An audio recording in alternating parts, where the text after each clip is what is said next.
Actually, I think it is now live streaming for me.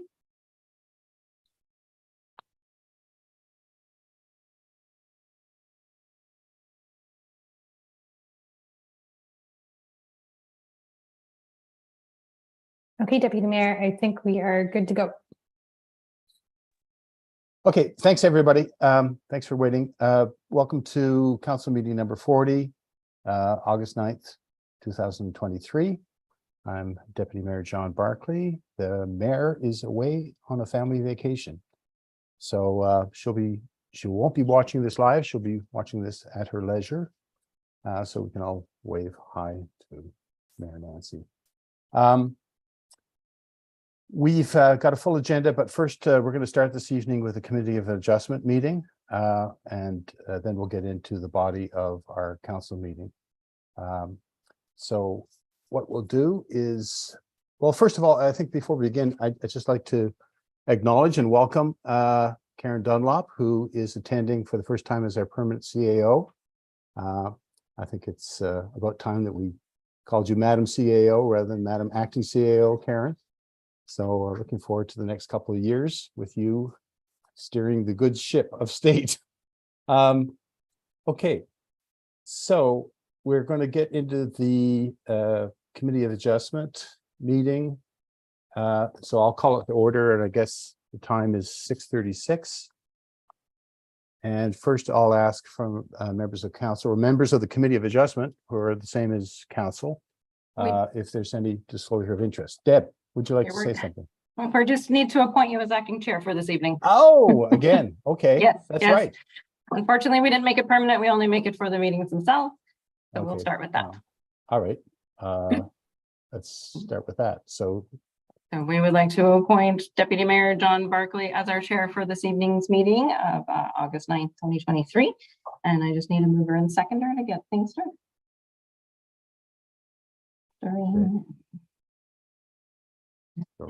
I will move that. Okay. Perfect. All in favor? Aye. Thank you. Okay. Away And we that is go. carried. All right. So I will declare it open now at 6:37. Thanks, Deb. Okay. First of all, is there any disclosure of interest regarding the item on the agenda? Seeing none, we'll move on. None from me. Okay. Thanks, Kristen, or Councillor Starkey, and you're going to have to speak up until you get your video happening.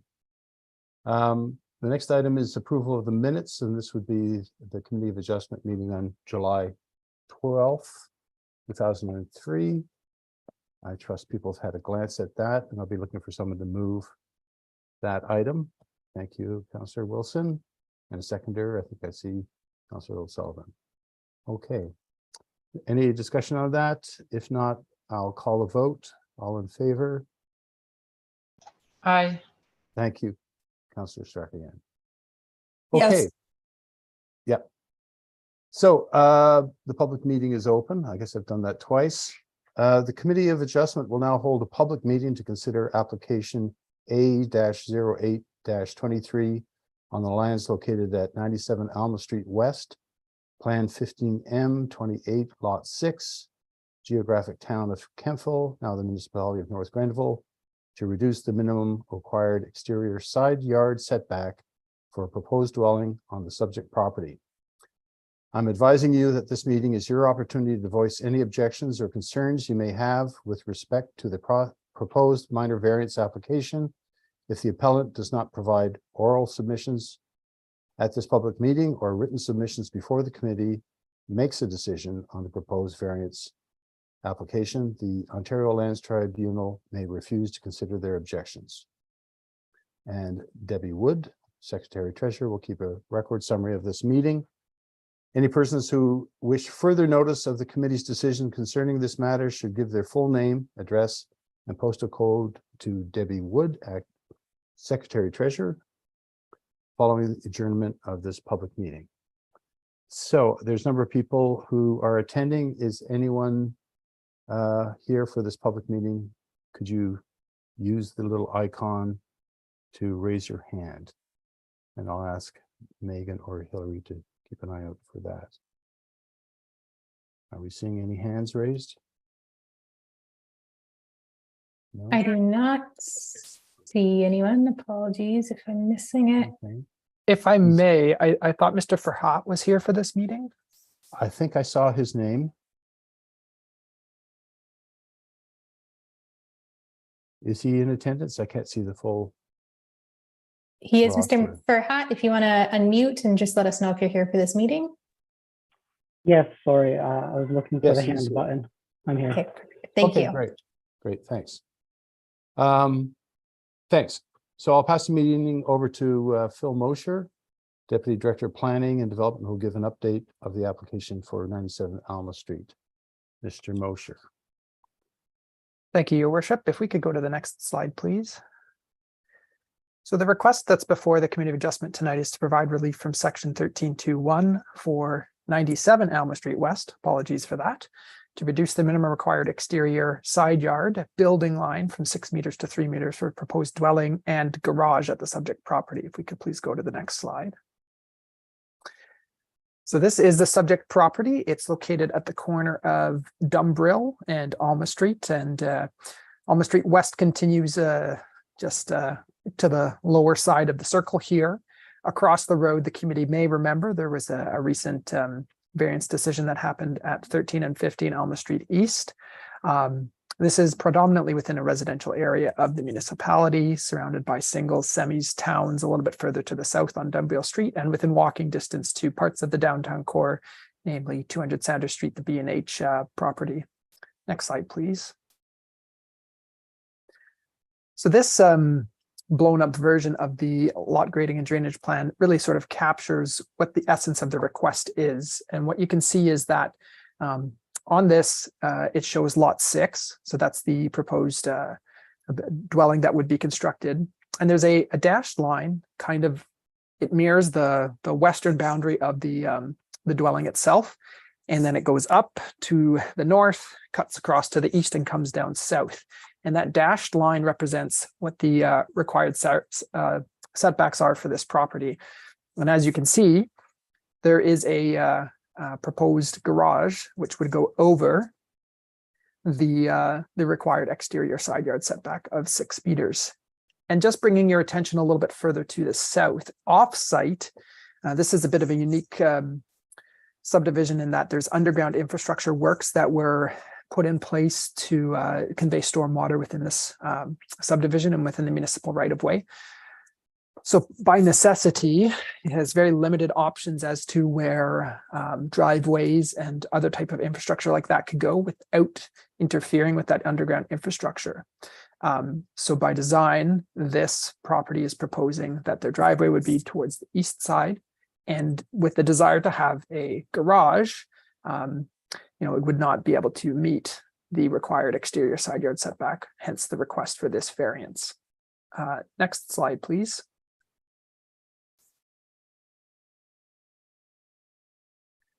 So again, just to reiterate, it's this reduction that's being requested has been reviewed by staff and circulated around various departments, and it would help to avoid the underground infrastructure that's within the storm system. As far as we know from the submitted materials, the dwelling would comply with all other zone standards, and there is an easement to the north, but the proposed construction would not occur on any of the easements within the subdivision. Next slide, please. So we did receive a letter of no objection from Rideau Valley, a note from the building division noting that there was a requirement to obtain a building permit, of course. A comment from Public Works, and I put it in with its full comment just because I wanted to make sure that I captured all of it. But the statement that as there's no side yard easement for stormwater to the east, there's no concern with the reduced setback, with the exception of moving the driveway. So the LID, that's low impact development, that storm system, and buried storage tanks and stormwater conveyance system may require amendment. That would be if there was construction over them. This amendment would be to municipal satisfaction, and although it appears that it would not impact the system, a culvert may be required in consideration, and traffic comment for the driveway to intersection offset will be required.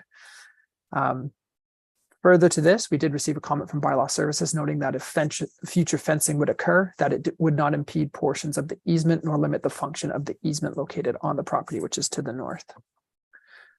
Next slide, please. So from staff's perspective, with the comments that have been received, and we did ask for extended comments from Public Works. We didn't receive any that were forthcoming, and we did a check of our zone bylaw to see about the site triangle, and the proposed location of the driveway and buildings and structures on the property would not be seen to be in violation of the site triangle provision of the zoning bylaw. So staff would recommend support of the variance to allow the reduction in the exterior side yard from 6 to 3 meters for this property. In the opinion of staff, it's because the requested variance is minor, the intent of the zoning bylaw and official plan are being maintained, and the reduction in the exterior side yard would accommodate the underground infrastructure and represent good land use planning. Next slide, please. I'm happy to answer any questions that there may be. Great, thank you, Mr. Mosher.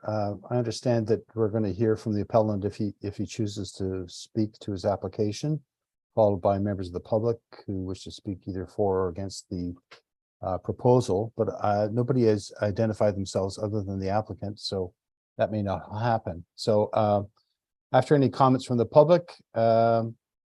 Fahart will, excuse me if I've murdered your last name, Adam, will be offered an opportunity to respond to the questions raised. If there's anyone in attendance that hasn't identified themselves that wants to speak, please state your name, address, and postal code prior to addressing the committee. And then afterwards, I'll go to council for questions. So, Mr. Farhat, do you want to say anything in regards to your application? You did well with my first and last names, and I have no further comments. Okay, Thank you. great. So now I'll entertain questions from council. Does anyone on council have a question to Mr. Mosher and Mr. Farhat? Seeing none, then I'll look for a mover and a seconder. I will move that And motion. I should read, yeah, okay, I should read it out first of all. Where is it?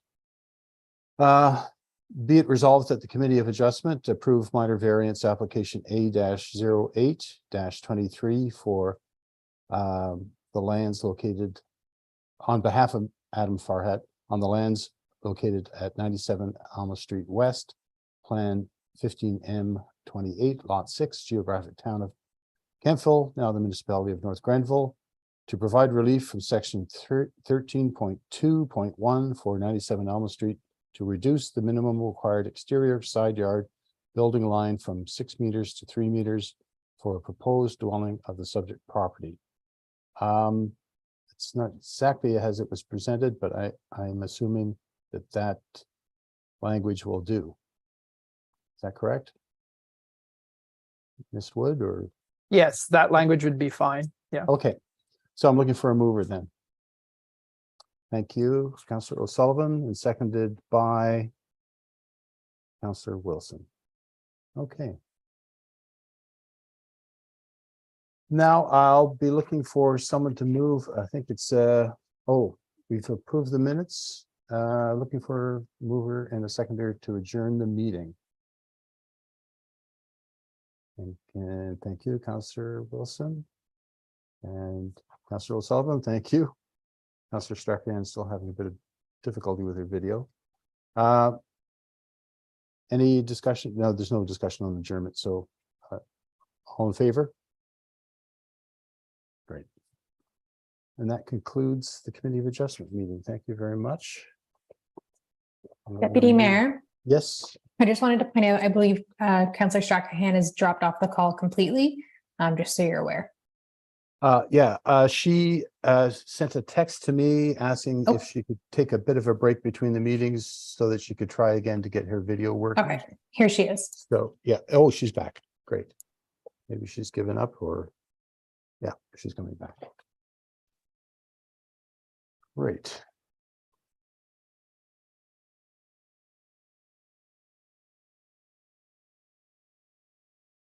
There she is. Great. Okay, so now we're into council meeting number 40. I'll call the meeting to order at 6:49. And the first item is a land acknowledgement, and I'll ask maybe one of our counselors to read the land acknowledgement. Who would like to do that? I'll do it. I just have to find it. Okay. It's on your agenda. I'll I read know. it. If you Just, can't find it. I'm just scrolling. Someone else has it ready. Go ahead. Okay, I'm more than happy. It's my privilege Sorry. to read it. The municipality of North Grenville acknowledges that the municipality operates on the unceded and unsurrendered territory of the Anishinaabe. We honor the historic relationship of the Haudenosaunee and the Huron-Wendat peoples to this land. We recognize all First Nations, Métis, and Inuit who now call North Grenville their home. We respect and support the need for cultivating a strong relationship with all Indigenous peoples, and we look forward to continuing this conversation and fostering the path towards reconciliation. Okay. Now we're on to the approval of the agenda, and this is for the council agenda for August 9th. We're looking for someone to move adoption or approval of those minutes. I'll And- move. Okay, thank you, Councillor Wilson, and seconded by Councillor O'Sullivan. I think there's a trend developing here. All in favor? Yes. Great, Yes. thank you. Any disclosures of interest for any items on the agenda? Councillor Collins? Seeing No. none. We have no presentations or delegations tonight. Next, we have to consider the consent agenda. And so just as a refresher, items listed under the consent agenda are considered routine or no longer require a further discussion, are enacted in one motion. The exception to this rule is that a member may request that one or more items be pulled for discussion and voted on separately. So do any of my council colleagues want to pull one or more of these items? Seeing none, okay. Then I'll look for someone to move the consent agenda. Councillor Stracher-Yan, thank you. And seconded. Councillor I will. Wilson. Okay. Okay. So the minutes have been approved. We're moving into reports, and I believe the first report is from Mr. Guy. And he's going to give us an update on the former Oxford Mills Town Hall project update. So Thank you Mr. very Guy, much, Take it away. Deputy Mayor Barclay. Good evening to council. The report I bring forward tonight is an update on the former Oxford Mills Town Hall project and the tender award for PRC 2310 for the interior demolition of the former Oxford Mills Town Hall building. Next slide. Where is that? So the recommendation that is brought forward is to authorize, I'm not sure why that says the Director of Public Works. It should say the Director of Parks, Recreation, and Culture, or their designate to award project PRC 2310 in the amount of $109,800 plus HST to Bradley Contracting Limited to complete the interior demolition of the former Oxford Mills Town Hall building. Municipality tendered this project for the interior demolition. As mentioned, it also includes the front and rear awnings attached to the building. Again, recommending the award goes to Bradley Contracting for $109,800 plus HST. The proposed bid is within the budgeted amount for the 2023 budget. So it will include the demolition of interior finishes back to the studs, all abatement work, structural review once most of the demolition has been complete, and as I mentioned, the demolition of the front and rear exterior awnings. The communications that we plan on doing is notice of construction will be communicated via the municipality social media networks. The Oxford Mills Community Association will be made aware of the construction start date. All rental clients of the adjacent Maplewood Hall will be given prior notice of work at the former Oxford Mills Town Hall. And the contractor, that being Bradley, will be made aware of the fire route to be free and clear while they are on site, completing the demolition. And that completes my report. Thank you. Thank you, Mr. Guy. Just a couple of questions from me first before I turn it over to my council colleagues. The demolition of the front and rear awnings, will that happen before communication with Oxford Mills Community Association? Or I'm a little concerned that even though it was not necessarily historic and part of the historic designation, that front particle is now become a very much part of the facade of the building. And I think there might be some concern about its removal from some residents who don't understand the context that we're bringing things back to bare bones, and that wasn't part of the original construction. Can we communicate that somehow? Thanks for the question, Deputy Mayor. We can certainly communicate that to the Oxford Mills Community Association. I will, you may recall that I did a presentation, I think, to the OMCA in March, and then as well at the June 20th council meeting in Oxford Mills. I do believe I might have mentioned that in my presentation, but there's no harm in giving them another notice that that's part of the demolition. And if this goes forward, is there a projected start date for the demolition? I believe they're going to, the plan is to start in September. I think within their submission, they suggested about a month and a half. So once we have a firm start date, I can certainly get that information out to members of council as well as the public, as mentioned in their report. Okay. Yeah, I think communication is key because it's certainly a unused but very valuable part of that whole Maplewood Park complex, and people, you know, it's very difficult to get the word out about something happening. I know that happens in any kind of construction or work the municipality does, but if we do our best efforts to let people know what's going on through social media, certainly. Absolutely. Yeah, that would be appreciated. Okay, I'll entertain questions from the rest of council. Any questions to Mr. Guy regarding this? None? Seeing none? Okay. I'll look for a mover then to, let me read it. The council authorized the Director of Parks, Rec and Culture. I guess we don't have a Director of Public Works. I guess now you're acting Director of Public Works, are you now, Madam CAO? Or no, that would be Mike Finley. Until you appoint a new Director of Public Works.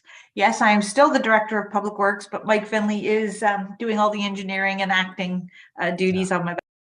Okay, so you're still wearing two hats. Okay. The council authorized the Director of Parks, Rec and Culture or their designate to award the project PRC 23-10 in the amount of $109,800 plus HST to Bradley Contracting Limited to complete the interior demolition of the former Oxford Mills Town Hall building. All right, so mover for that. Councilor Wilson, thank you, and seconded by Councilor Strachan. Great. All in favor? It's great to see some progress on that item. We're moving on to planning and development. So what we have in front of us now is a zoning bylaw amendment, and we need to read some. I need to read, excuse me. How does the mayor manage all this paperwork? So council will now hold a public meeting to consider zoning bylaw amendments for the following properties. 5,870 to 5,876 County Road 19. And I'm advising you that this meeting is your opportunity to voice any objections or concerns you may have with respect to the proposed zoning bylaw amendment. If the appellant does not provide oral submissions at this public meeting or written submissions before council adopts the proposed amendment, the Ontario Land Tribunal may refuse to consider their objections. Any persons who wish further notice of council's decision concerning this matter should give their full name, address, and postal code to the Director of Planning following adjournment of the public meeting. Following the presentation from staff on this matter being considered this evening, council will hear from the applicant, followed by members of the public who wish to comment either for or against the proposal. Following any comments from the public, the applicant will be offered an opportunity to respond to questions raised. All persons wishing to address the proposal will ask their questions through the chair. Please state your name and address and postal code prior to addressing the council. Please be advised that any member of the public who should wish to provide written comment regarding the proposed zoning bylaw amendment can still do so after the public meeting is adjourned. Written comment can be provided up until the zoning bylaw amendment is considered by council. Well, I guess that's what we're doing. And it's intended that council will consider the zoning bylaw amendment after the public meeting, which we will. Council members may also ask questions through the chair to those making presentations.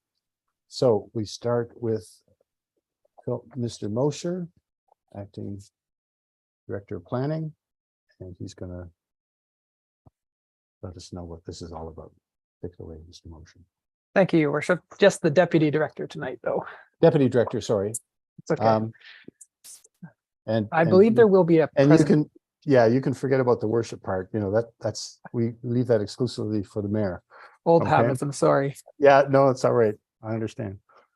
So thank you. So just before I begin the presentation, I did want to say that I received a phone call from Miss Bria Aird at around 6:15 this evening, just ahead of the public meeting, with a request for a deferral on the matter this evening. So although the staff report, slide deck, everything that had been prepared was with a recommendation for approval at the request of the developer and the developer's agent, be asking for council to entertain a deferral tonight for the purpose of just confirming the definition of affordable units, as well as ensuring proper parking and a common understanding of offsite parking and how lease agreements would be structured in order to facilitate that. So we'll get into a few more of those details, but I just wanted to get that out of the gate right away. So, Mr. Mosher, that doesn't preclude any kind of public participation or comments at this point. Correct. This is still a public meeting under the Planning Act for the opportunity for public to provide any and all comments. And your recommendations would have to be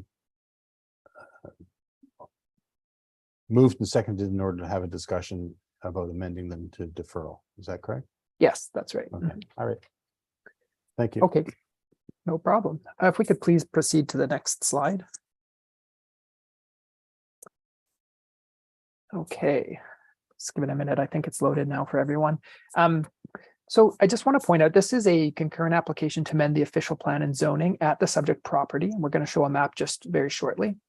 And the purpose of these concurrent amendments would be to permit an increase in density. Just one brief note is that the staff report that was written indicates in the subject block zoning amendment. However, it is official plan and zoning amendment applications that are being submitted tonight. And the effect of the requested amendments would be to allow for 122 apartment units within 4 residential dwellings at the property. The same lands, this council may remember, have been the subject of previous applications under the Planning Act, and they were a consent to sever in 2019, an official plan amendment in 2021, the effect of which was to redesignate the lands where these residential buildings would be constructed from highway commercial to residential. A subsequent site-specific zoning bylaw amendment in 2021, which rezoned the lands from highway commercial to residential fourth density and permitted the site to be developed for 80-something units, and then a site plan control agreement in 2022. So the reason an official plan is needed, a second official plan amendment and a second zoning bylaw amendment, is the requested increase in density. So it would be going from 84 units to 122. The official plan would increase the density beyond the current maximum specified within North Grenville's official plan. The current maximum is 60, whereas this development proposes 71 units per gross hectare. If we could scroll to the next slide, please. We received submission materials with this application before deeming it complete, and they included a planning rationale, site plan, a traffic update, and just a note on the traffic update. We received an original traffic update on May 16th, 2020, dated May 16th, 2023. And then that was circulated to the United Counties of Leeds and Grenville. And following an additional trip generation rate being specified by the counties, a revised traffic report was prepared dated August 1st, 2023, and forwarded along to county staff. And I'll talk a little bit more about that later. We received a survey, we received a servicing brief, and we received the completed application form, and to deem the application to be complete in June of 2023. Next slide, please. This is the site location. In context, it is bordered on the south by the Forest Creek residential subdivision, to the west by the Kemptville Retirement Living Lucy LaPointe's building there. To the north, some vacant and other occupied commercial lands. We have the Giant Tiger, Dollar Tree, Kentucky Fried Chicken. A little bit further to the northeast are additional commercial lands owned also by this applicant, the Wendy's, Pixel, Starbucks, you think of that. And then if anyone's been to the site recently or driven past even on 43, will know that at the west end of the building, or at the west end of the property, one of the residential buildings is constructed and is currently occupied. Foundation is just sort of in preparation stage for the second, and buildings 2, 3, and 4 are not currently erected. If we could go to the next slide, please.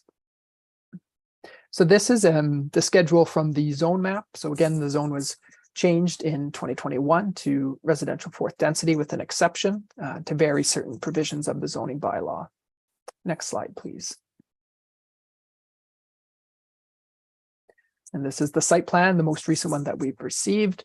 Again, it's showing buildings A and B as 18-unit, 3-story buildings, and buildings C and D as 43-unit, 3-story buildings. And so I just want to pause here for a moment. So this is really the crux of the matter, if you will. Previously, there was going to be 18 and 24 units. So the buildings A and B would be 18-unit buildings, and buildings C and D would be 24-unit buildings, for a total of 84 units at the site.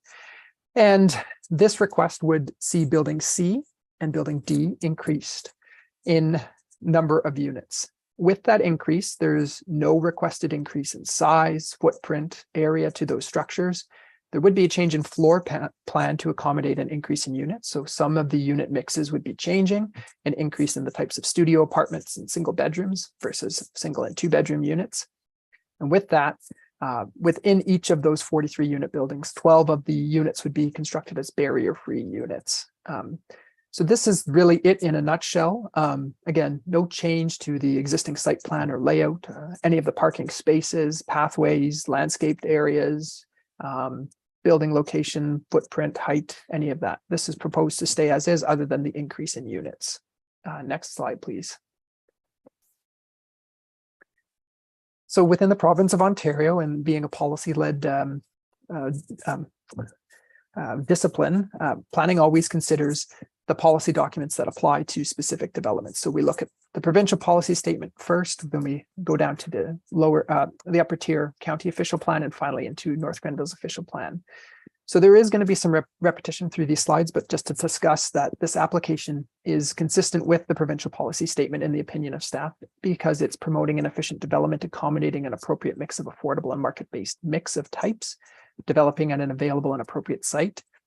It's in a location that's efficiently utilizing services. There is a minor increase in demand for sanitary service from the proposed increase, but that has been relayed on to Public Works, and there will need to be a request for an increase to capacity allocation, but it's very minor and likely to be within the realm of what's possible here. This development would avoid the need for unjustified expansion of infrastructure or serviced areas. It's a form of intensification which efficiently is using land, resources, and infrastructure. It's facilitating compact form, maintaining appropriate levels of public health and safety. It's been planned in a coordinated, integrative manner with other levels of government, including the United Counties of Leeds and Grenville. And our official plan has established standards for intensification, and that's going to be discussed in a little bit, but this development, in the opinion of staff, would be consistent with those. And then again, this development has the potential to minimize length and number of vehicle trips because of its compact form. Next slide, please. So very similar. The county's official plan always has to be consistent with the provincial policy statement, but some high level points is that This development occurs within a settlement area, which is the focus of growth, is proposing that efficient development pattern and utilizing infrastructure efficiently.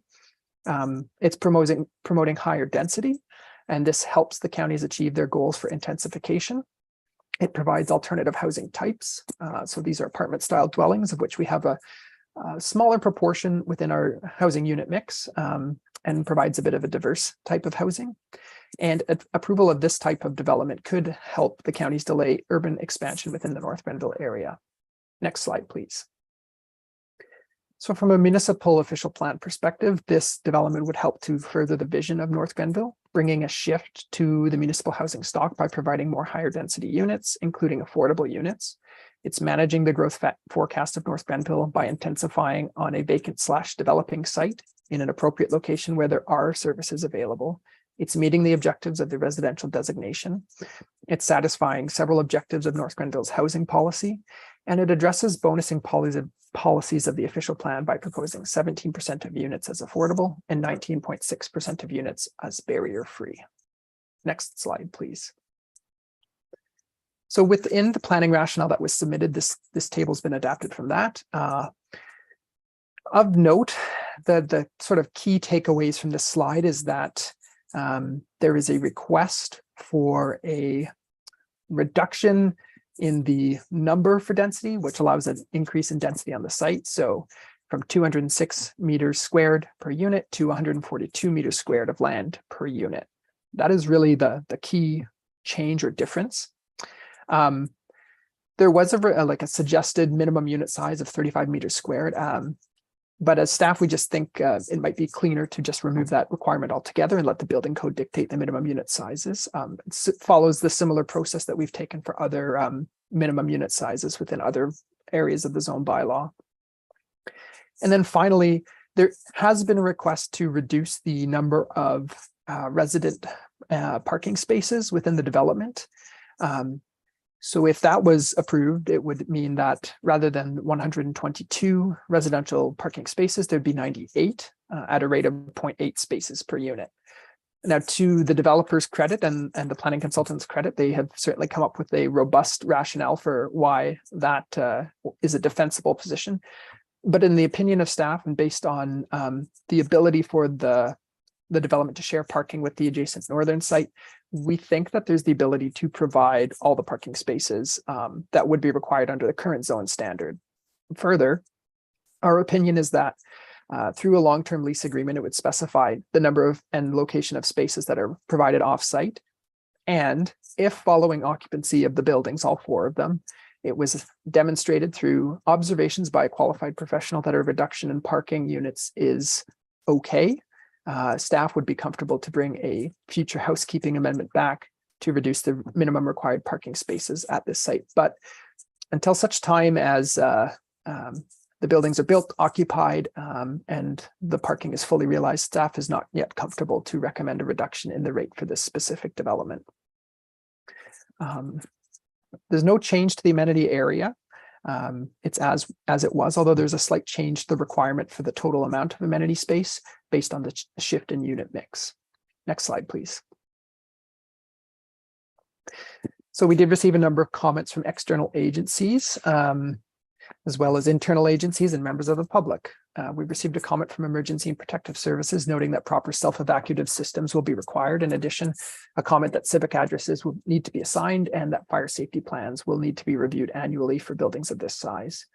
There was a letter of no objection from Rideau Valley Conservation Authority, and they did seek confirmation that a watercourse they identified on their mapping was not present at the subject property.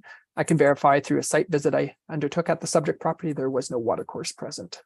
Next slide, please. We received a number of public comments. Not all of them are captured on this slide, but I'll do my best to go through what we've received, plus some additional.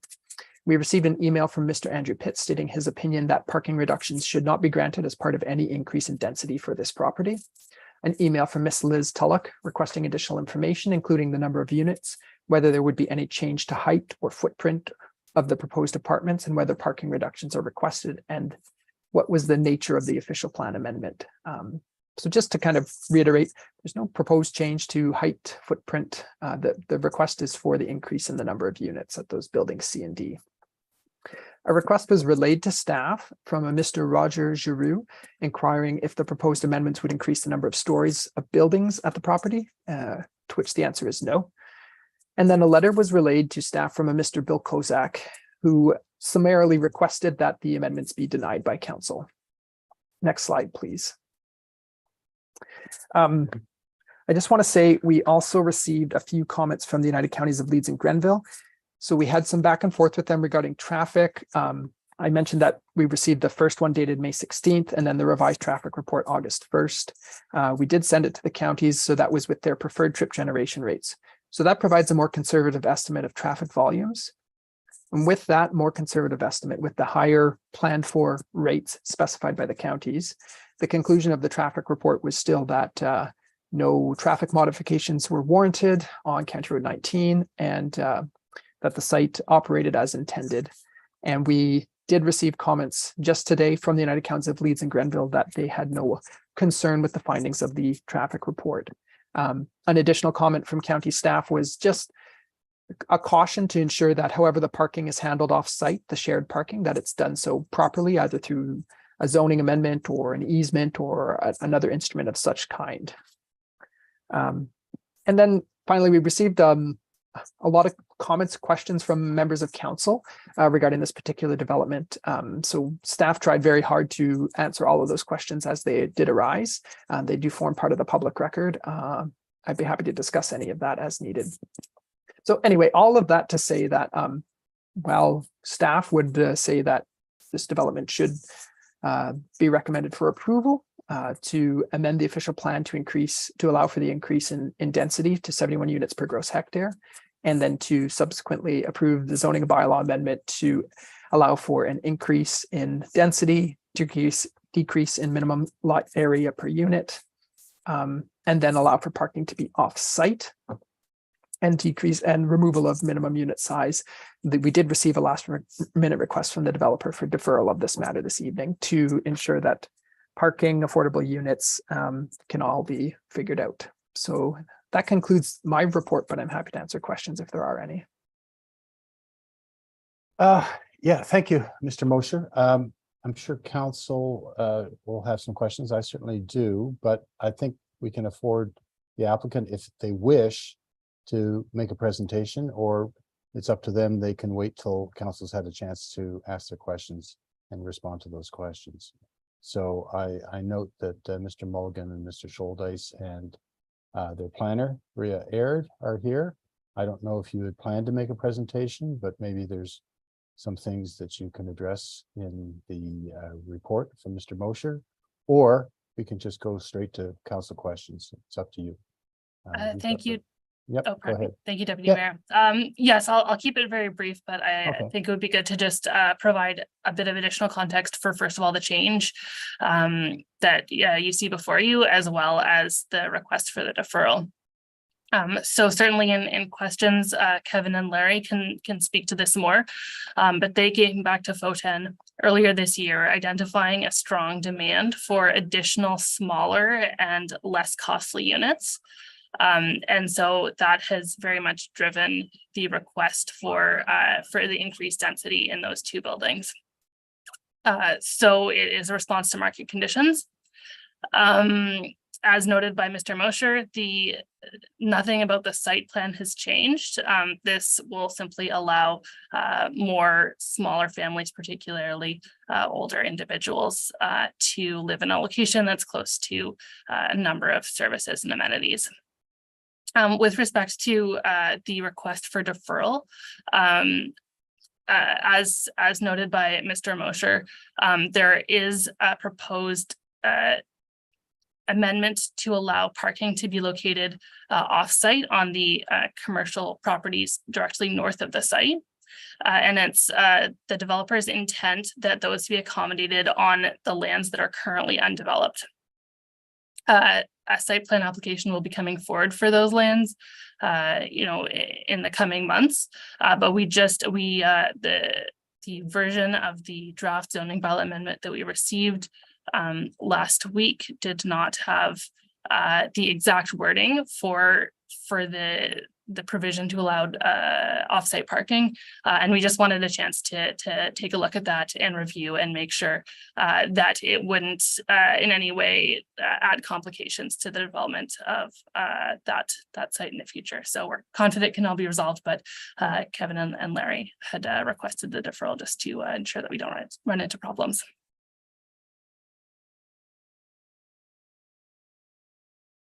Great. That's it. Thank you. Ms. Ayer. So I'll open the floor up to questions from council before we go to the public.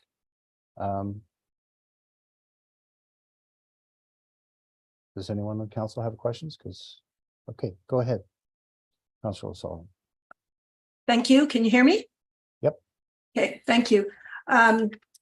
Well, thank you for the thorough presentation, Mr. Mosher. And I have had many discussions with neighbors who are concerned about this.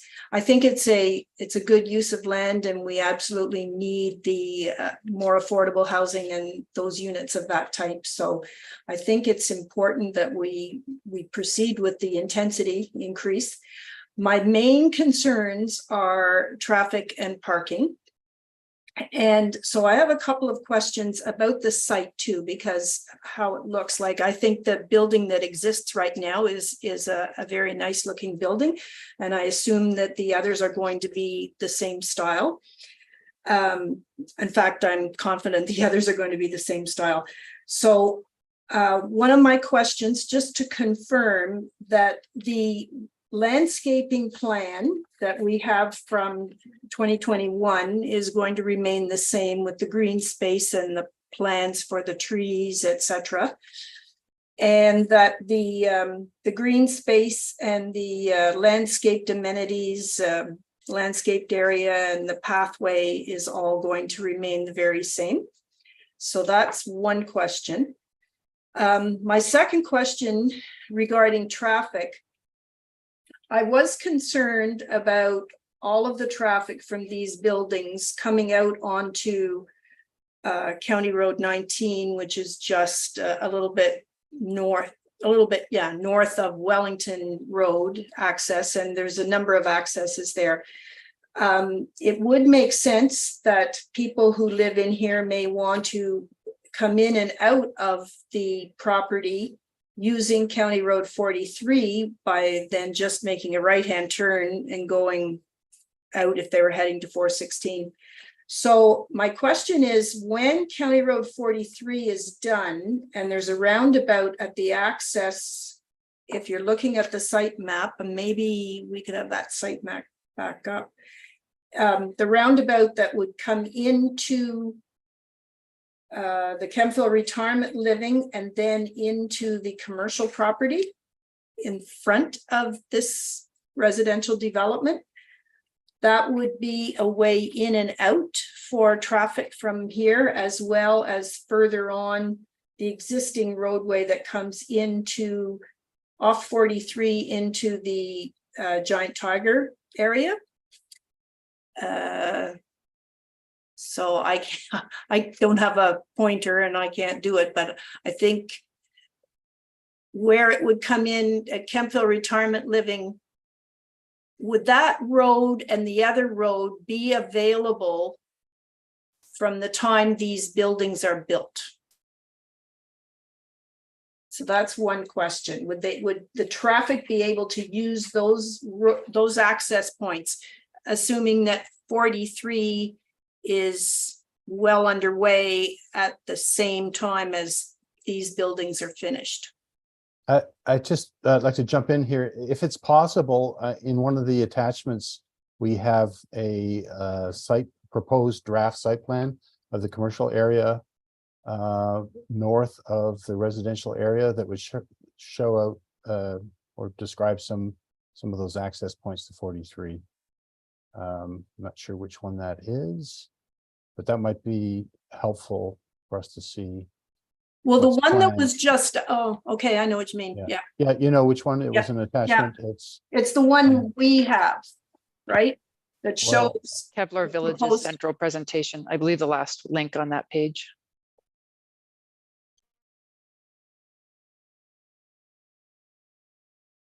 a while to load. Yeah, there we Yeah, go. that's it. Yeah, that's the image. I That's the thi- one. Yeah. So that'll, in terms of your questions or your concern about traffic, this would illustrate more of what you're talking about, Councillor Right. O'Sullivan, Yes. right? So go, So where you see the traffic circle, people would be able to come in and go out from there, as well as further down the roadway that goes between the Giant Tiger space and the undeveloped commercial space. Will that roadway, those two roadway or access points, be available to the tenants in these buildings as soon as they're built and occupied? Or would they all have to go out onto Wellington Road or County Road 19? So Doreen, thank you for the comments. So just jumping in real quickly, the site right now, right next to where St. Lawrence Pool is, and it runs along the Giant Tiger parking lot. That access is there now, just needs to be prepped and paved. That access is a right in, right out onto County Road 43. So that can be done sooner than later. And our intention is along all the retail site is going to get developed along this, probably about the same time County Road 43 is going to be developed. So before this site is completed, we'll be able to access the traffic circle between the Kevlar Future Retail Lands and Lucy LaPointe's retirement home. Okay.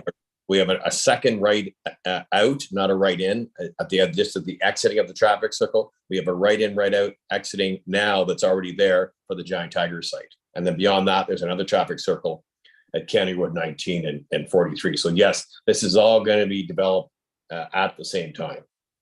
Okay, well, I think that's helpful, because I think that would certainly limit the number of people who would choose to come out onto County Road 19 if it means they have to make a left turn. And so it would be reducing the amount of traffic that would go that way. So I agree. I agree. It's exiting it's going to be heading to the 416. They have 3 access points off the new retail lands that are going to be exiting onto the, heading out towards the 416 on 43. And if they're looking to go leftbound, heading down towards the Kemptville Mall, they can access right into the traffic circle that's going to be completed shortly. So I think the amount of traffic heading towards County Road 19 to exit left is going to be minimal. Yeah, I think I agree. Now that I've really looked at this in a lot more with a fine-tooth comb. So Right. all of the current, those green areas that are landscape amenity areas and landscaped areas and the treatment swale, all of that will remain as it is, right? Correct. Nothing will change to the existing exterior. The footprint of the buildings and the landscaped area remain the same. Okay, thank you. And that pathway along the back and that pathway that goes down through the landscaped area will also remain, correct? Correct. Okay, so I think and then the offsite parking, you're thinking of, if we look at the same map, somewhere in the middle, I see where the Montessori school is going to be, then over to the right, there's parking spaces there. Would that be where the additional parking might be? Yeah, there's a ton of excess parking on the retail lands. And so to give you an example, we did our own kind of parking study ourselves. So when we look at just stepping us across over to the Starbucks lands or Starbucks Wendy's site, there's 221 parking spaces on that property. So we checked the amount of spaces that were being used on a afternoon 4:30 kind of prime time shopping and Thursday, so just off of midweek.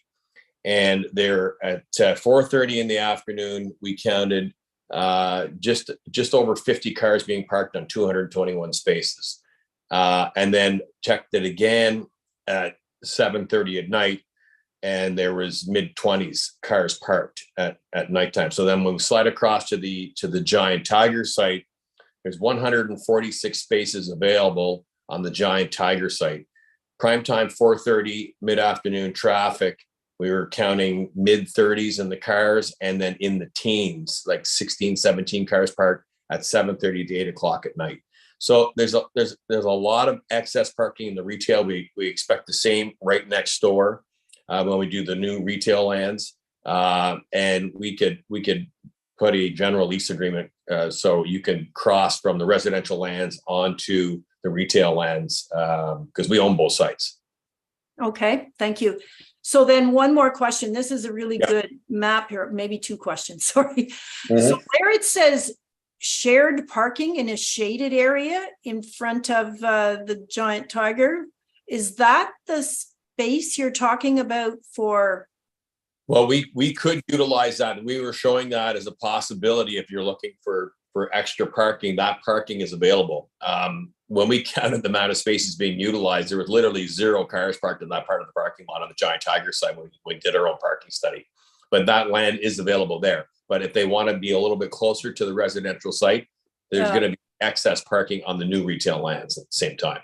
Okay, I think would be better if it's closer for sure.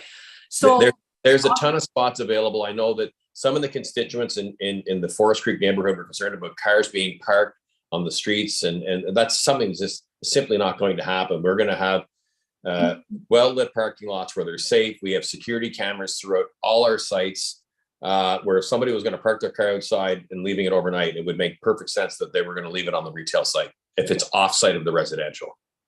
okay.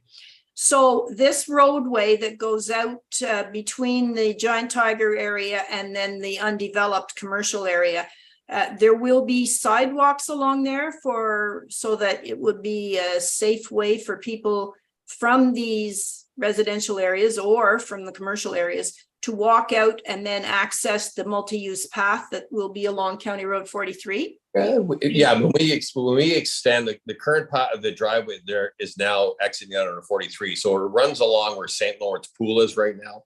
Yeah. We could actually implement a sidewalk along that side right next to St. Lawrence Pool where it accesses the sidewalk in front of Giant Tiger and Dollar Tree. So it can just kind of wrap around the end of the building and tie into the existing, into the new site.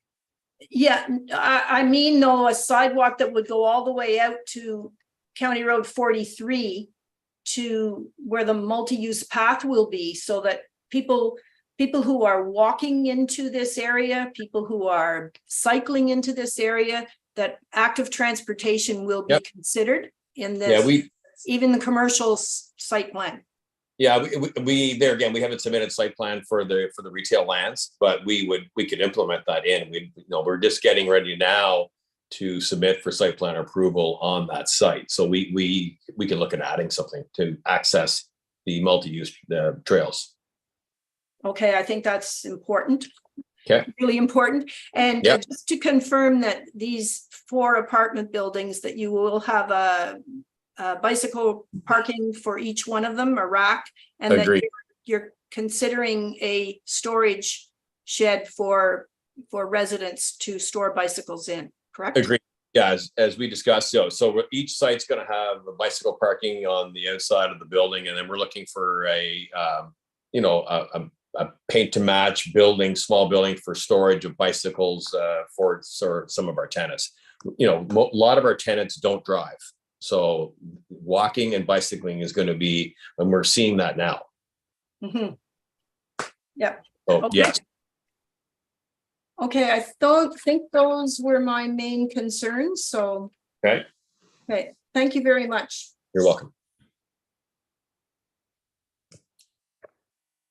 Okay, I'll open the floor to my other council colleagues if they'd like to have some questions to the applicant or to staff.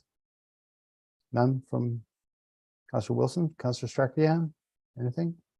Okay, I do have a question for Mr. Mosher. If you could go back to your presentation slide, the one that deals with parking in terms of what is required, what's proposed, and what's suggested. I don't know what slide number that was, but I need some help unpacking this whole parking issue. So I'll wait till that comes up.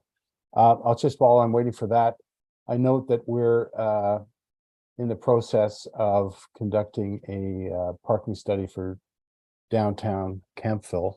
And I think it's going to be very interesting what the consultants find out First of all, they'll be doing some mapping about what is the existing on-street, off-street, and public parking.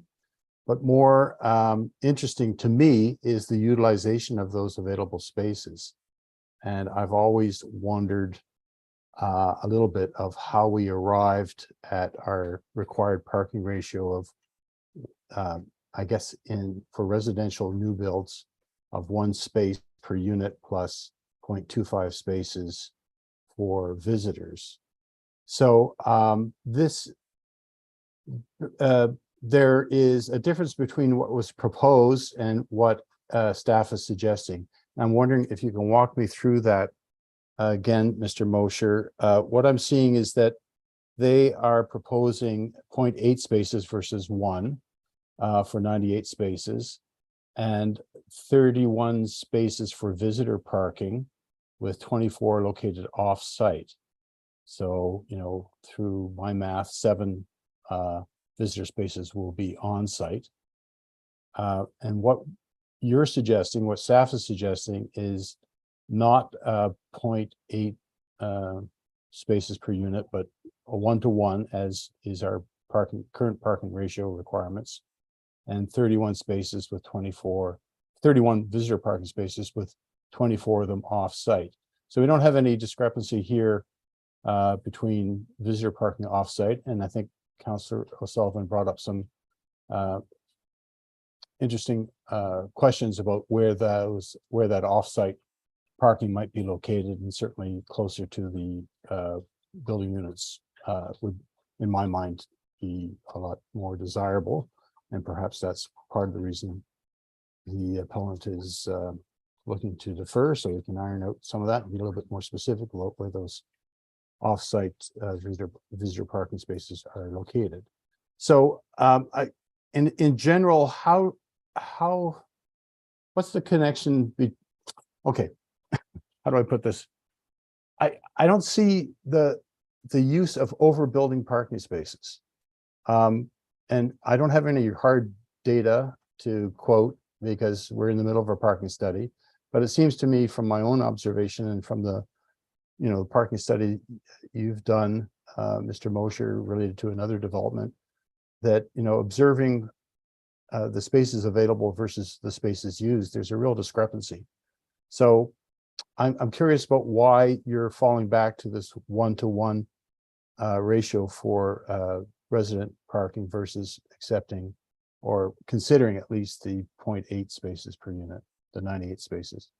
So can you help me with that a bit? Sure, there's a lot to rationale? unpack, but Yeah. I'll do my best. Sure, sorry. So we always consider any development application on its own merits. That's so yes, there may be decisions, positions, or things taken on previous files about parking, but anytime we look at it, we consider on its own.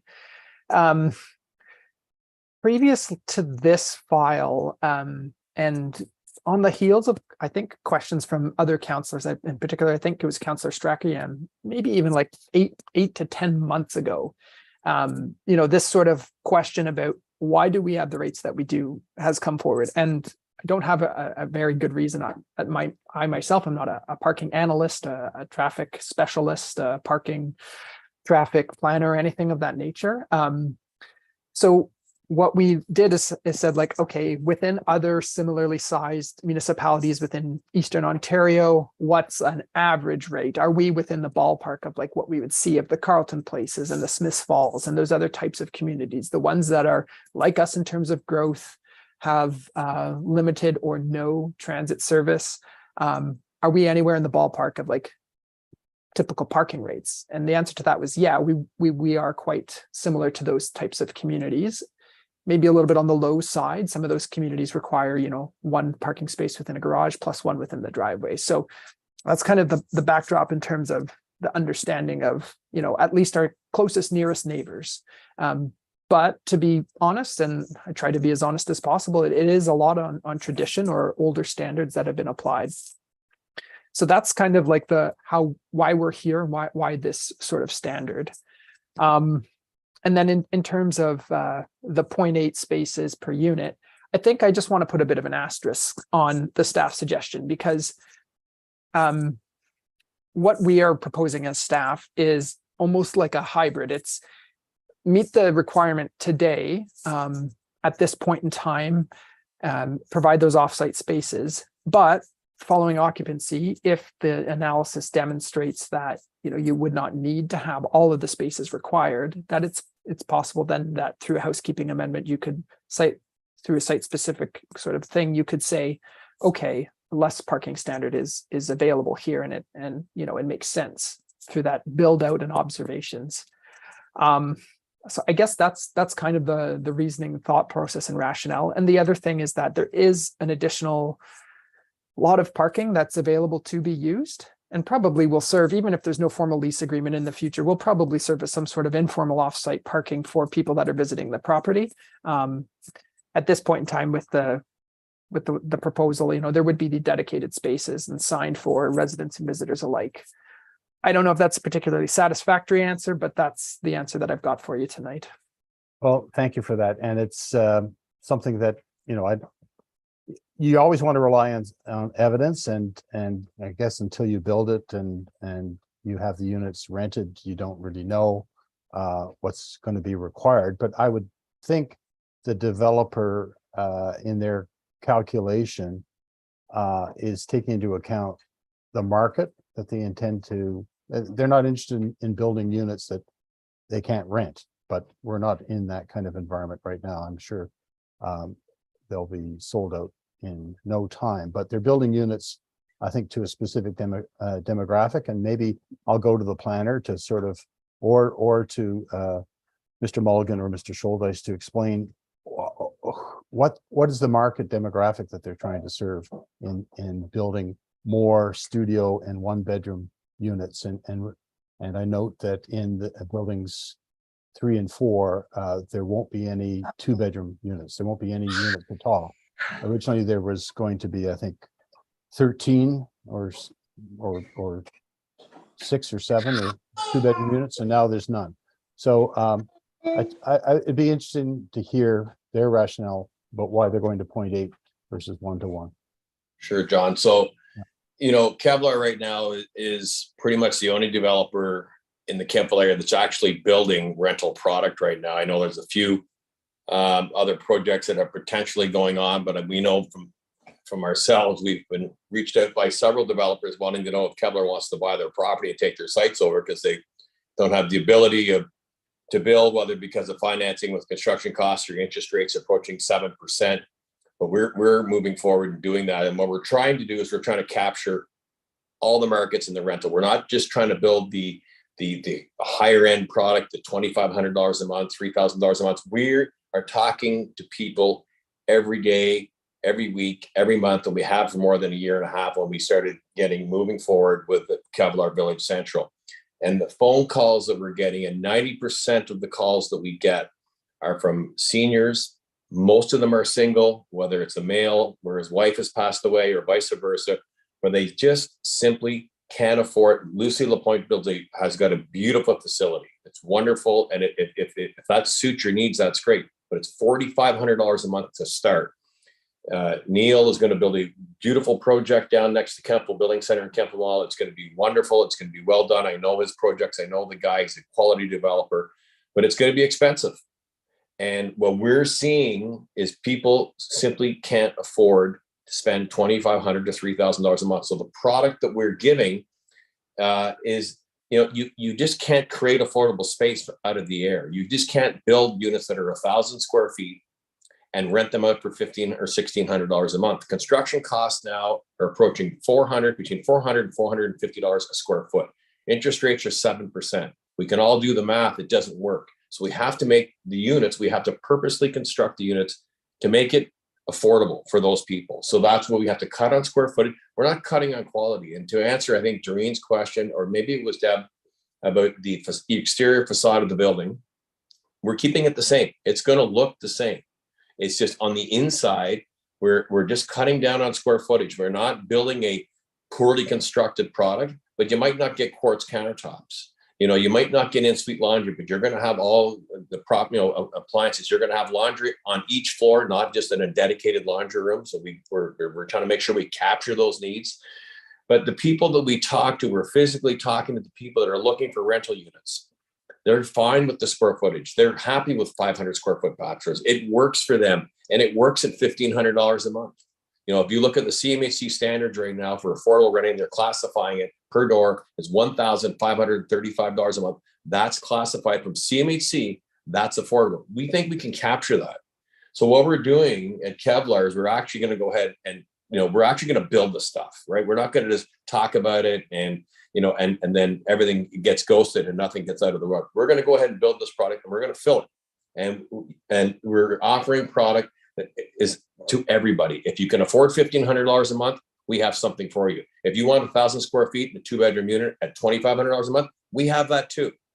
But it's in a perfect location. It's where people can, with the connectivity and the pathway, we can, our tenants can walk to Giant Tiger, they can walk to Dollar Tree, they can walk to KFC, over to our Starbucks Plaza, and we're working with the group at Canadian Tire to make sure this connectivity path reaches over to the Colonnade site so they can access Walmart and all the other amenities over there. So that's our plan. And that's exactly why we're doing it. And that's the market we're trying to capture. And we know this is going to work because we're talking to the people every day. And we have been for the last 18 months. Great. Thanks for that answer, Kevin. That satisfies me. You'll know from experience and in past meetings that this council is very big on creating walkable communities, connectivity. And I'm hoping that as you build out into the commercial area and build out this residential development, that you'll work with us in terms of ensuring that those residents can get across 19 somehow and safely. I'll leave it up to further discussions, but it would be great that we can see true connectivity and not have all your residents in Kevlar Central Village, stuck at the side of the road trying to get to the KFC and the Starbucks. But I'll leave that to another discussion. Yeah, it's an issue working with, with the municipality, with the county. But it's certainly our goal is to connect. It benefits all of us. We've already started the connectivity path. We've already poured the pathway, the concrete pathway, connecting our first building to the Lucilla Points retirement home. It's right at the property line. She's got 20 feet of pathway to put in, and the connectivity starts. So as we build this out, it's going to get built. Great. Councillor Strakoyan. Thank you, through you, Deputy Mayor. I have, I guess, a couple of comments more than questions. First, to Deputy Director Mosier, I would just like to say thank you for the thorough explanation, answering each of the questions that have come to you. I think many of the questions that were raised were ones that I've heard or ones that I had myself, and I appreciate the answers that you provided. I think that this project is showing a really, I guess in my mind, it's a very good example of where there's flexibility that can be achieved, and that there's, the willingness to revisit and rework a plan. Certainly when this project came before us a while ago, the vision and, the want to have the affordability there and so on was clear within a certain percentage. And it was looking very promising, and times have changed, and everything's gotten more expensive. So I really appreciate that the developers have gone back and redesigned. And I'm actually even more happy to hear that the laundry facilities will be on each floor. I've lived many moons ago, I lived in apartments where you had to go down to the basement and lug all your stuff. So I think that that's very smart, and it does meet the needs of anybody who would be living in that space. So it makes them more accessible as well. On the topic of parking, I think I have been very vocal about my concerns about parking in all of the different developments that have come up. I think, we have looked at the Pine Hill development that's come to us, and we've said, okay, there's parking there in phases 1 and 2. And if it's not enough, then let's revisit and figure out, how more parking can be made available in the follow-on phases. And I think perhaps, in a similar way, but in the opposite direction, we could do that here, where there's a willingness to say, we can go with what we have available to us by virtue of the proximity to those commercial properties. add in that 1-to-1 ratio, and then, you know, revisit it down the road. And if you have to reduce, you reduce it. So I think that that's smart. I think it's smart for everyone involved. And, at the end of the day, the residents and the people who are looking to live there will be the winners in all of that. And it'll be a smart design product in the end. And then finally, the connectivity, I'm very happy to hear that all those thoughts are being put into place as to how to move within that space. County Road 43, the redesign will enable a lot of that, but already thinking about how to get there and, answering Councillor Sullivan's questions about that. I think that's great. And, this council has tried to make that a point to say, we don't want to build, we don't want to see developments come in that are just isolated and become islands. We want to talk about that connection into other spaces and make it a more walkable, user-friendly, active transportation kind of community. So I appreciate all of those. Anyway, I think that's all I want to say on this, and I appreciate the flexibility and the creativity, I guess, on both the staff planning side as well as the developer side. Thank you. Great. Before I turn it over to the public, because there's many of them in attendance, any other questions from council? Okay. All right. So we'll now hear from people who want to comment either for or against the proposal. I guess the best way, I'll take a speakers list. If you want to use the little screen down there, the reactions, you'll click on that and you can raise your hand like I've just done there. And I can recognize you in turn. So I've seen there's staff here for sure. Mr. Goodfellow and Liz Tulloch, I believe, are the only members of the public here. Do either one of the residents in attendance want to ask questions?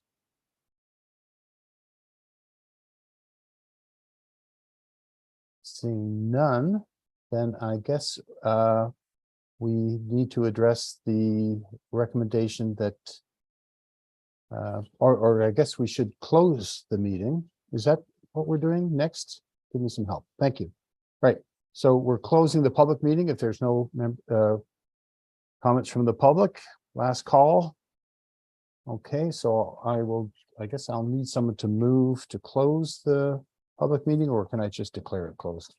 Okay, well, we've got Councillor Wilson and Councillor Sullivan. Please excuse me, I'm a little rusty. I've just been a passenger, not a navigator of this process. So that is the close of the public meeting, and we'll entertain the recommendation from staff. I think we need to get it on the table with a mover and a seconder and then amend it. I'm looking for some help from clerk or Mr. Mosher. We need to get the staff recommendation moved and seconded to get it on the table and then entertain a motion to defer. Is that correct? I believe that is correct. Okay, great. So I'm looking for a mover and a seconder. Okay, Councillor move. Sullivan, seconded by Councillor Strakoyan. I saw you, Councillor Wilson, but I saw Councillor Strakoyan first. So great. Now we'll have a discussion about what's on the table. And is anyone anxious to see this pass versus the request to defer? Go ahead, Councillor Strakoyan. Through you, Deputy Mayor. I think that if the request has come from the developer side of the house to defer, I think it only is smart to allow them that time. I see no reason to counter that request. So I'm in favor of the deferral. Okay, so that I'll take that as a friendly amendment to defer, and we'll go to Councillor O'Sullivan, who moved the motion, and well, you seconded Councillor Strakoyan, so maybe it's moot. So motion to, help me out with the amendment, clerk's office. Phil can correct me, but I believe it's just a motion to defer the matters at hand. Yeah, that's correct, Hillary. Okay. So I'm looking for a mover and a seconder to defer the matter at hand. Councillor Wilson moves, Councillor O'Sullivan seconds. Any discussion? I assume not. All My, in favor? Yep, whoop. sorry, just, so do we attach a timeline to this deferral? Like how soon can it come back? How long does the developer want? To iron out parking, et cetera? Good question. So how much time do you need, Kevin and Larry, to take a second look at what you're proposing and address some of the concerns that we've raised? If And I then may we'll, yep, just go jump in ahead. on their behalf. Yeah, sure. We think we can get this resolved very quickly with staff. So the next possible meeting would be great for us. Okay, so Could now, it be in our September meeting?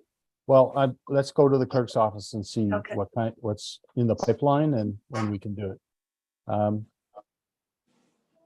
Or maybe I should start with planning. You've got some other stuff in the pipeline, I'm sure. Do you want to come to a planning meeting? No? Deputy Mayor, I would defer Yep. to Ms. Genoa, but what are the next available council dates? There are other planning public meetings, but this could come back to any meeting of council. Okay. Oh, okay. Ms. Janot, can you estimate for Councillor O'Sullivan when it might come back? So the next council meeting is September 5th. That is a Hamlet meeting in South Gore. And then the following meeting is the planning meeting on September 13th. So either one of those would be available? Yeah, Correct. I okay. would suggest, rather than having it at the South Gore Pavilion where we have a number of community presentations, stick to the planning meeting, but defer to Mr. Mosher and the developer. First possible for us at the municipality. Okay. The 13th? Okay. Yeah. All right, well, we'll try and do that for you then. Great, thank you. Councillor O'Sullivan, yes? Sorry, I meant to ask this previously when we were Sure. still in the meeting. Can I just make the Yep. comment, half question? No? Sure, go Oh, ahead. okay. We I haven't just voted wanted yet. to clarify that the desire for Kevlar is to build all three buildings at the same time. I just wanted to clarify that is correct. When they start, they want to do all three at once. Yeah, they won't be built like each foundation poured at the same time, but we plan to go, the next 18 unit, the first 43 would be started right away together. With the Okay, trade so- situation today, I don't know if they're able to build three buildings at the same time. That's Okay, but I mean, you're just going to. our intent is not to sit and wait. To answer the question, Doreen, I believe, we want to go ahead and get everything, keep going. But with the ability of the trade situation today, I just don't think we can attack three buildings at the same time. We don't have the crews for foundation and framing and so on. So it would kind of roll from one to the next, if you know what I'm saying. We're not going to stop construction. That's the plan. Okay, so you're not going to finish one building before you start the next? No, not the plan. No. Okay, so for the residents who live along West Arrow Way, to have all this construction just hit the ground and get her done would be Yeah. desirable. And That's kind of the spread it out plan. over years.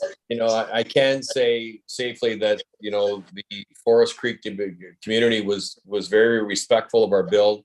We personally, as a company, heard very few complaints, if any, through our contractor or the residents of Forest Creek. So I think it went quite well. We mitigated, there was no parking or trades parking in the Forest Creek development. We had no garbage blowing around. We were very careful making sure we have a clean and tidy job site. So I think it's going to go quite smoothly.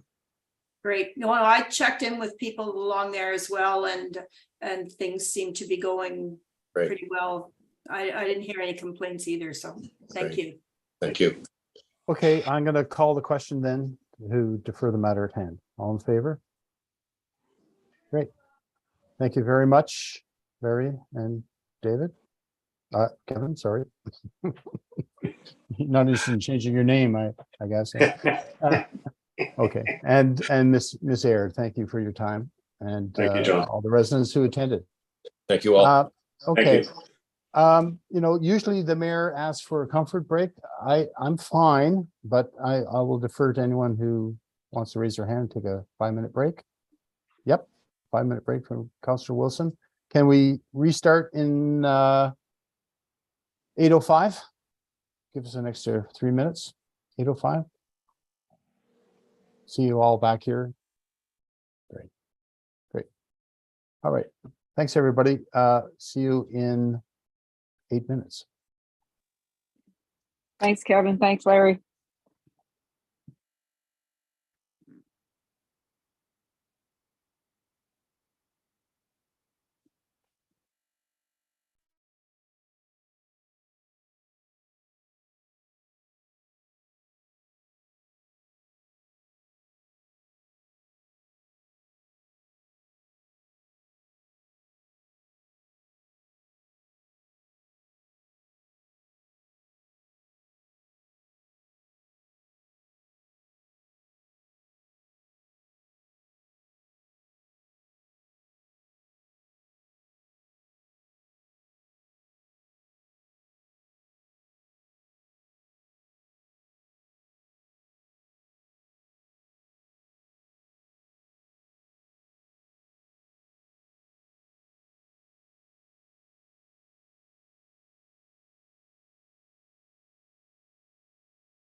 You're on mute, Kristen.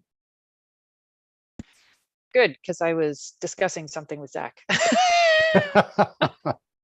Well, we've got a lot of cooking going on here. We're just They're in- discussing they're- how the Shark Tank doesn't always get it right. So sometimes they have Oh, misses and yes. those businesses go on to be like Oh, billion-dollar yeah. companies and stuff. He Yeah. was just telling me all about Scrub Daddy, which does like all these different scrubber things, and Shark Tank didn't like them and now they're huge. So he was just going through all that with me. Anyway.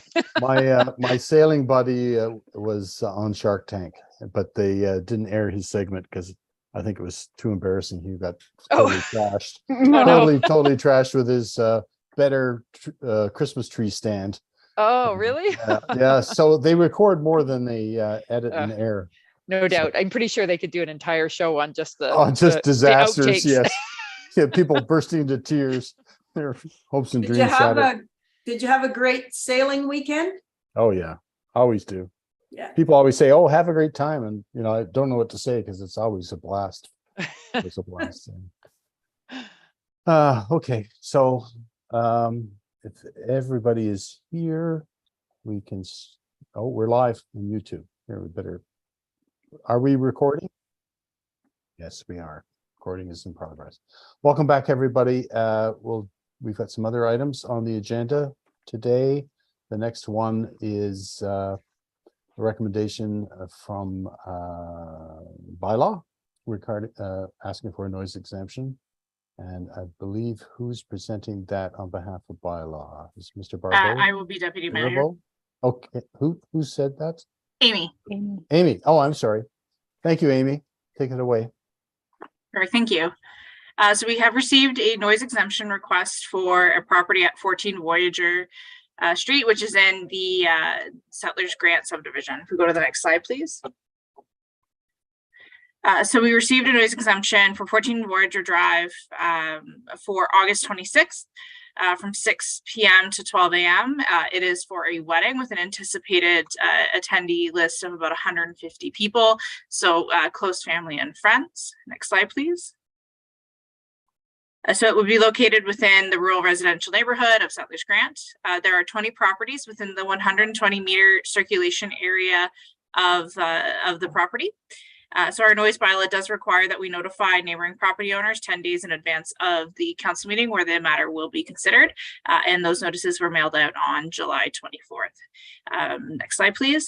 I do want to note that we did not receive any comments from any members of the public within the circulation area. And here's the event location. As you can see, it's a larger rural residential lot, but there are some neighbors within the area. So there could be some anticipated additional noise. Our noise bylaw does allow for noise until about 11 p.m. But I think they're anticipating maybe a little more noise than what might normally be expected, just given that there will be a wedding on the property. So they formally requested an exemption from our bylaw for this event. And I believe that's the end of the presentation. If there's any questions, I'd be happy to entertain them. I've got a couple of questions, Director Martin. We have no tools to measure decibels, so it's totally based on observational noise and persistence of noise, as I understand. We also don't have, bylaw is not on any shifts, so there won't be anybody on duty at 11 and 12 at night. How are we going to deal with any potential complaints? And I appreciate that notices have been circulated and we took care to extend the area in which notices were distributed from 60 meters to 120 meters last year. So we've got great notice and nobody's stepped up, but people being people, at 11 o'clock, they're going to turn the speakers down from 11 to 5, but they're still going to be making noise till midnight. What happens when somebody beyond the 120 just can't handle it any longer? Yeah, so typically, sorry, Deputy Mayor. Yeah, no, it's just, what's the scenario? Yeah. So typically, oftentimes, especially when complaints come in after hours, obviously we don't have staff that work 24/7 in regards to bylaws. So the complaints would be followed up with during that work week when staff are back in to investigate and have those discussions. Typically, we try to work towards getting compliance, understanding that noise is one of those often subjective concerns that residents have, because everybody has their own personal perception of what is an acceptable noise level. I think in this case, they're recognizing that there needs to be some notification in that they will be a little noisier, just given the nature of their event. But it's very difficult, especially on weekends or late at night, to be proactive in being able to address noise complaints in general. Just given that the nature of them, they're typically happening outside of our regular working hours. But we do follow up after the fact that we've received a complaint with the residents who have complained, as well as with the property owners. Yeah, no, I appreciate the resident for asking for this exemption. There's many residents who wouldn't bother. They just go ahead. So Councillor Wilson, you have a question. Thank you. Through you, Deputy Mayor John Barclay, to Amy. I have a concern with the noise, and obviously you didn't get any responses, and that's okay.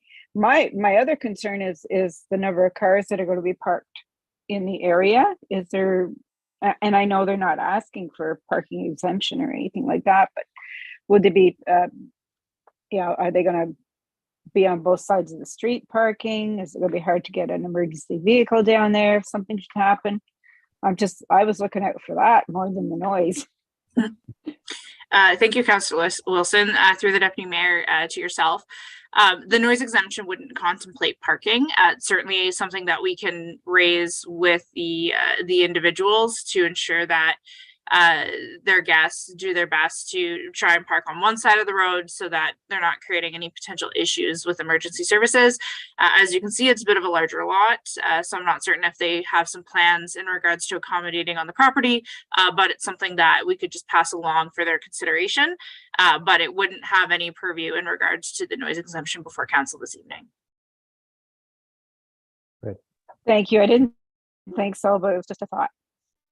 Yeah, that'd be great if we communicate with them. And I understand it's not till the 26th that this event is taking, so there's got lots of time for them to prepare.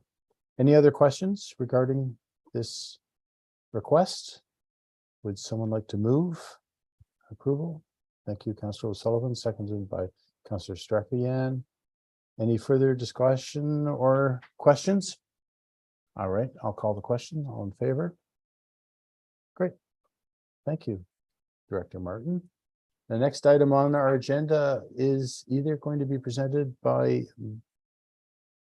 our Deputy Director of Public Works or our permanent CAO. That's the note I have. The next report will be presented by Deputy Director Finley. Great. Good evening, Mike. What have you got for us tonight? Thank you, Deputy Mayor.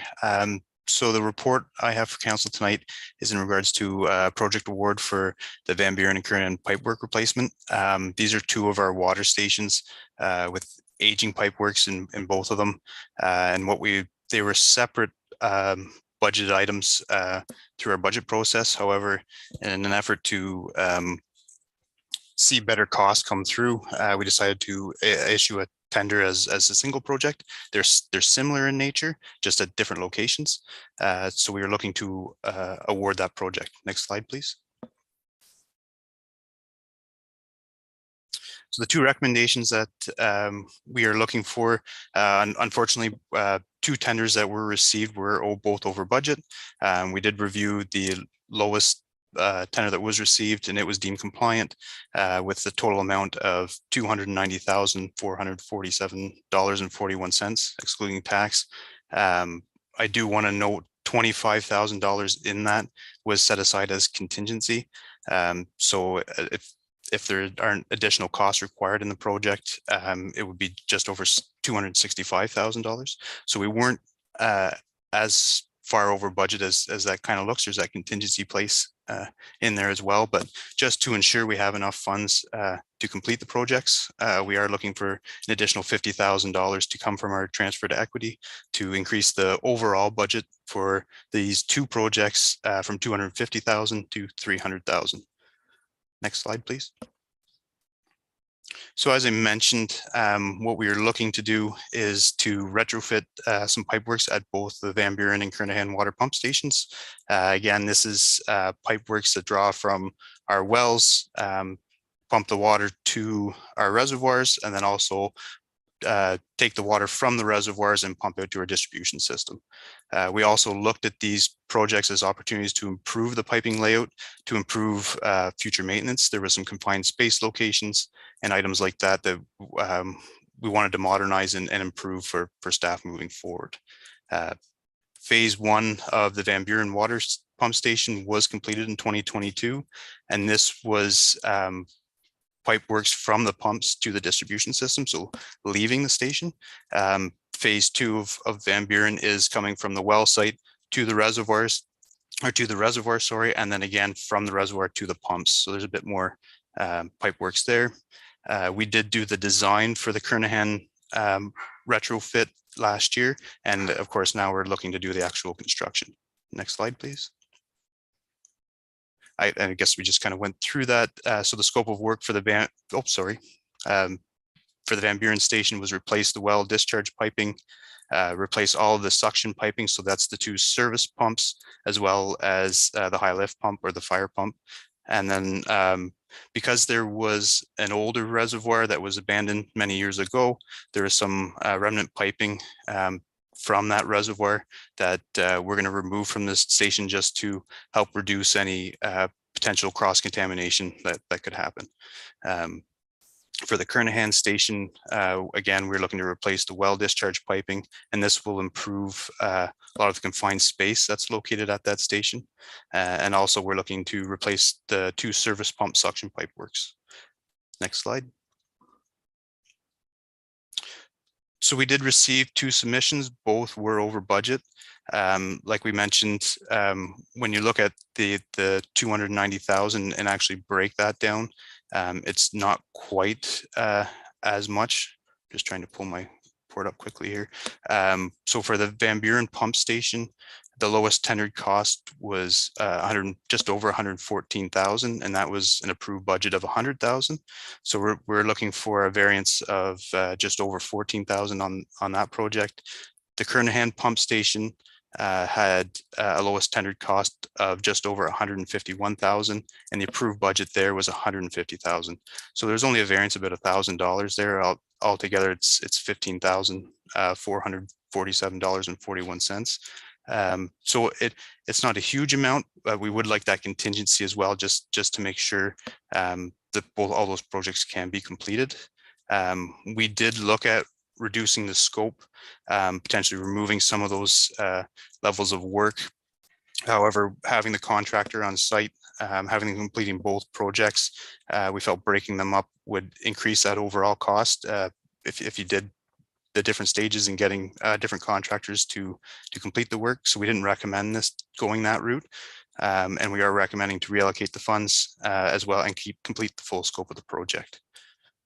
So that is my report, and I'm happy to answer any questions. Thank you, Deputy Director Finley. I have two questions. One's around the budget, and the other one is just around the net benefit of what we're going to get for at the end of this work being done. So you mentioned that putting the two projects together under one contract, I understand that it saves administration or whatever. We've got one over budget. I mean, the lowest quote is $14,000 over budget. The other one is $1,000 over budget. Combined, that's $15,000. You talked about a $25,000 contingency that you'd also like to have. That adds up to $40,000 in my book. But you're asking for a $50,000 transfer. So where's that $10,000 going? Thank you, Deputy Mayor. So the original tender included a $25,000 contingency. We're looking for that so we are looking to up that contingency as well to 35,000, and that's to match the typical contingency amount to have for a contract of just under 300,000. So that's where that extra 10,000 is coming from. So it's now a contingency moved up of 35,000 with that 15,000 in actual cost. Great. Thank you for finding that $10,000. It's always nice. Do we normally ask for this type of contract for contingency as part of the budget? Through you, Deputy Mayor, correct. Yes, we typically do have a contingency. Sometimes, especially there is some unknowns going through the ground from the pump station to the reservoir. So we do carry a bit of a contingency just in case something unanticipated does come up. It just allows us a bit of room with the contractor to complete the works in a timely manner. So when we ask a contractor to bid, we ask them to include a contingency, cover their, or do we just have that in terms of a budget allocation? That's correct, Deputy. We typically put the contingency in so that we add that so we know that for our budget. When we're approving the overall, we have that contingency built in instead of coming back to council for an additional funding piece. And I would mention if that money, if there is no extra work required, that contingency would go back into that transferred equity and back into the reserves. Okay. And this is coming out of the discrete water budget, right? That is correct. This is from the water wastewater budget, so there's no implication on taxation. Okay. Final question, if I might. Besides replacing aging infrastructure and facilitating ease of maintenance, are there any other sort of net benefits to this? Are we getting when we replace? Is there going to be better water pressure? Are we looking at that as a benefit, or is that not? Not for this project, Deputy Mayor, because we're not replacing pumps. We've kept it purely to the pipe works, and maybe we should have added that to presentation. A lot of it's rusted. Bolts are rusted and ready to go. So it's purely pipe works where some valves are also being replaced if they're of the same quality. So it's pipe works and valving. We're keeping our mag meters. We're not changing pumps. So it's optimizing how we can access the rooms or access the valves and access the reservoir, but it's not increasing pumps by any means. So pressure will remain the same. Okay. But hopefully less downtime. Yeah. Those are all my questions, and I'll turn it over to my council colleagues if they have any. None from. Okay, great. Then I'll be looking for a mover and a seconder on this request to reallocate $50,000. Thank you, Councillor Wilson, and seconded by Councillor O'Sullivan. Okay, no questions, so I'll call the vote. All in favor? Great. Thank you, Mr. Finley. Thank you. All right.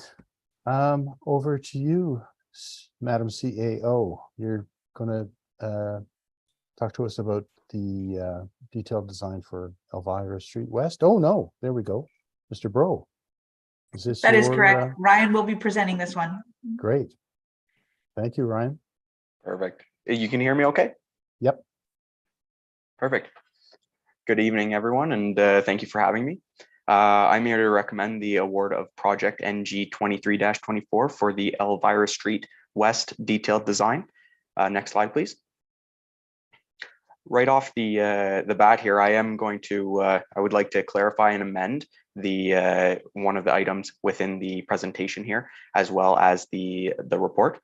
The amendment will be required to the recommendation found within both of those documents that I just mentioned.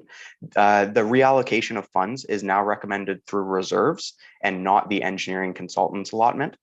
As such, the amended recommendation reads that Council 1 reallocate $12,910 excluding tax from reserves to increase the budget for this project from $60,500 to $73,410 excluding tax. Second, that council authorize the Director of Public Works or their designate to award project NG 23-24 in the amount of $73,410 excluding tax to Ainley Group to complete the detailed design of Elvira Street West. And thirdly, to authorize the Director of Public Works or their designate to execute the agreement and all necessary documents to complete this project. Next slide, please. Based on the 2019 development charges backgrounder study and subsequently the 2023 approved budget, the municipality released RFP NG 23-24 in June of this year. The RFP closed to submissions in July, again of this year. Based on the evaluation completed internally, it is recommended that the project be awarded to Ainley Group with an amended scope of work. Next slide, please. I've included an aerial image here of the project area just to give some context. You'll see that we have County Road 43 kind of, I say east-west, but some might say north-south, just at the top of the page, and Elvira Street West runs approximately parallel just south of that. Next slide, please. The roadway is approximately 200 meters in length, and as I said, runs approximately east-west.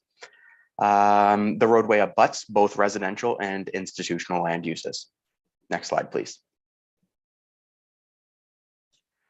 The scope of this work includes the review of background information and studies previously completed for the roadway and in general, complete several detailed investigations, complete resident, stakeholder, and general public consultation, as well as staff consultation, complete a detailed design of the roadway, including underground infrastructure and adjacent facilities.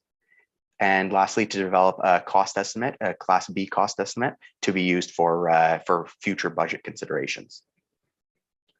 All works for this stage of the project will be finalized before the end of this year.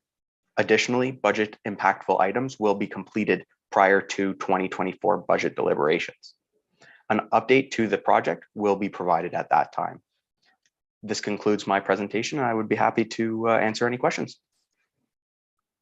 Thank you, Mr. Bro. I have one question. I hate to be always on budget and stuff, but who will be doing the consultant will be doing the Class B estimate of what's required as a result of the redesign? So we don't know at this point until they come up with a redesign what would be impacted. Is that correct?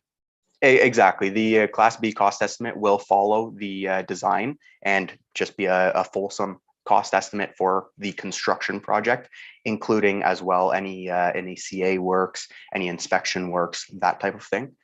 We do have a cost estimate which was included in the 2023 budget, just for information purposes for future years, which was provided as part of the 2019 development charges backgrounder study. I don't have the number in front of me, but it approximately $339,000 for the construction.